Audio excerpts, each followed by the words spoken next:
Hello guys, কেমন আছে সব? আশা করি ভালো আছে। দেখতে হচ্ছে আজকে কাজে চলে এসেছি।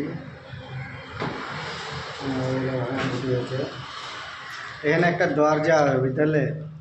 এই আরে বিরে বিশাল পয়সাওয়ালা লোক। এখানে সেটা ছিল, সেটাটা কালকে বন্ধ করেছি প্লাস্টার করে। আবার এখানে কাটাকাটি করবে, ভাঙাভাঙি হয়েছে। এই যে চাষা এটা মিস্ত্রি।